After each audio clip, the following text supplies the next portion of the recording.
Right, the good, the bad and the barmy and whistleblowers. It's Mark Clattenburg's chance to point out inadequacies in refereeing, which Ian feels quite... I love your position on refereeing because there isn't enough respect. But there is something going on at the moment, Mark. Do you think there are enough top-tier referees in English football to handle the top-tier games? Yeah. It's nice, actually, to have Ian back face-to-face because I know he's not going to agree. Where Andy Dillon... He's standing, always just agreed with everything I said. So. Did he really? Yeah. Well, that's like he keeps getting invited back. Yeah. But no, it's interesting because we've had an international break, which nothing's really happened regarding refereeing. But Ian made a great point that Michael Oliver is the vocal point of the appointments this round because he's got the big match, the marquee match, which is going to be Arsenal-Tottenham, North London derby. And it's interesting... Ian highlighted before the podcast that Michael Oliver hasn't refereed Arsenal for over 10 months after he incorrectly sent off Lewis Shelley. How common is that, by the way, the 10 months?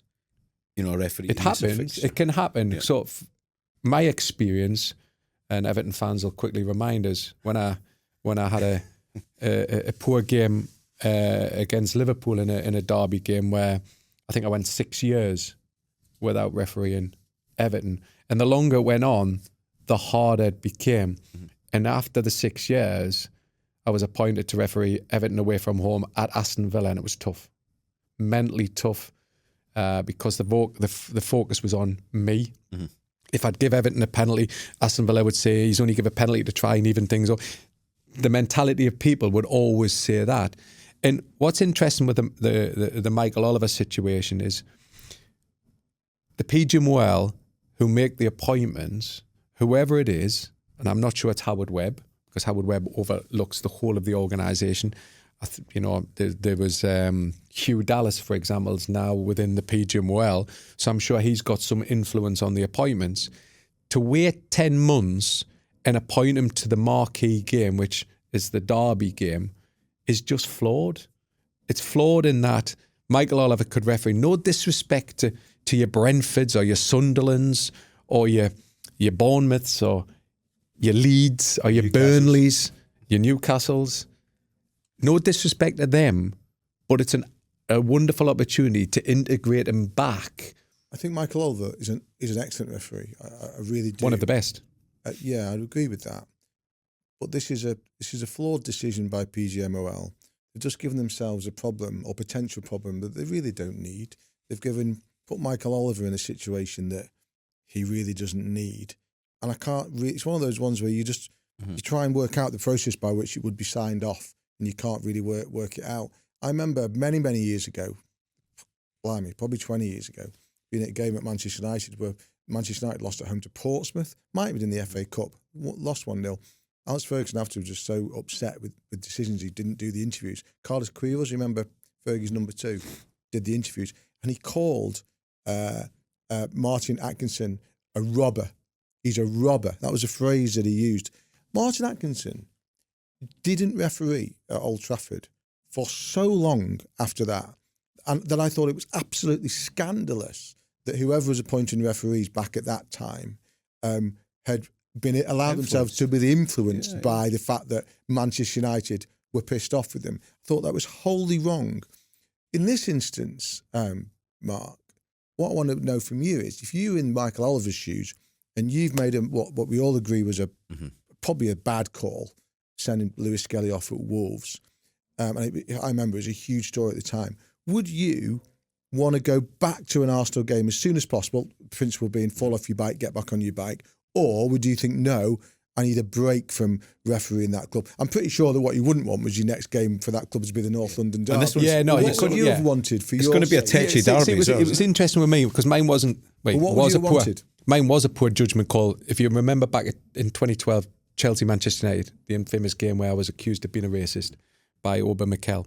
And it was interesting that, yes, I had a month off because mentally I wasn't ready for football. However, within the following month, I was appointed to referee Chelsea at home. And it wasn't Chelsea against Arsenal. It wasn't Chelsea against Manchester United. It was Chelsea against a mid-table side that they're expected to win because they were, one of the stronger teams. They're at home, and I ended up giving a penalty to Chelsea with gritted teeth because of what they did to us. However, I had to be professional. Referees are always going. Michael Oliver will be the same at the weekend. Yeah. He will be very, very professional. But you want to be appointed within the next month. You're not the following week, not 2 weeks. But there's times where, and I've been head of refereeing in Greece, I've been head of refereeing in Egypt. And what you do is, if you've got a club that are furious with the refereeing, we've seen it recently where clubs have written to the PGMOL complaining about refereeing, complained about this referee. We're not having this referee at a club. Nottingham Forest did it last season with Stuart Atwell. And that sends a bad message that the clubs can control the appointments, because if you don't really like a referee person, you could just write a letter and say, look, I don't want this referee. And you're not going to have him for 10 months. So theoretically, indirectly, you're making the appointments yourself. The clubs can handpick the referees, which is wrong. I think Michael Oliver should have been easily given an appointment with Arsenal. That would have ended this stupid debate that we're having over the weekend, that Michael Oliver has not refereed Arsenal for 10 months. If you analysed Arteta at Arsenal when he's in the home stadium, he whips the crowd up. He's trying to get he's prowling the touchline. He's trying to whip the crowd up at certain points to get the atmosphere going. Having worked at Forest, though, do you think that's a tactic that he'll exploit? Is that right? First time back here in 10 months, put the referee under pressure. 100%. Make him make a decision. But the thing is, and he's not stupid and naive, Michael Oliver's a very experienced referee, Champions League, and domestically in the Premier League. He's so experienced. It's not like you've got a guy who's 2 years into the Premier League. So he'll be all right with that, you think? Michael Oliver's such a strong character, and he'll just forget about all of the noise and he'll try and referee the best he can. This derby, I think, is one of the most exciting derbies I used to referee because it was a really good football match. It wasn't the hatred. It wasn't the dynamics of the northern derbies, for example. This derby was, yes, both clubs want to win. There's the bragging rights. But it was a nice football match. Yeah, but going on to the next point, I just quickly want to raise. This is where the issues are starting to raise from the Premier League and PGMOL.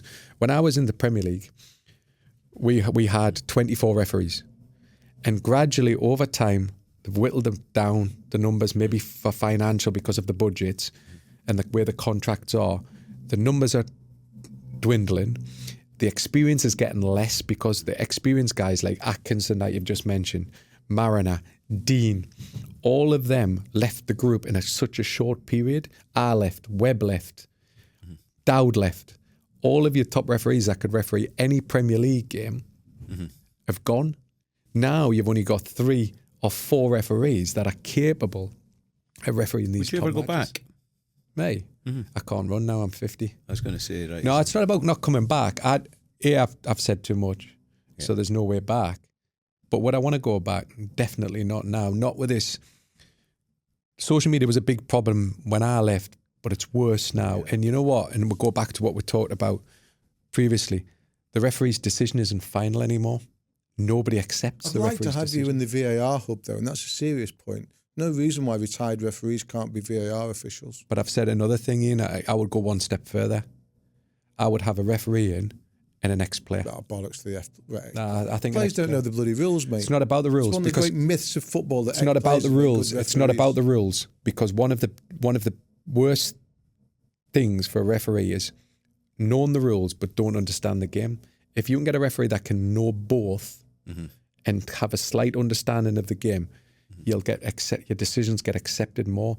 When some decisions don't get accepted in law, we can argue, and we've had this argument about the offside goal of Van Dijk.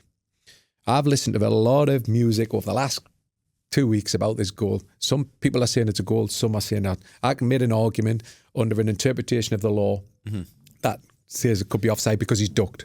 What does the football world want? The football want a goal, don't they? I'm with you on this, by the way. I think there is a way to do it where you have an ex-player there, but once he's retired, you send him on courses.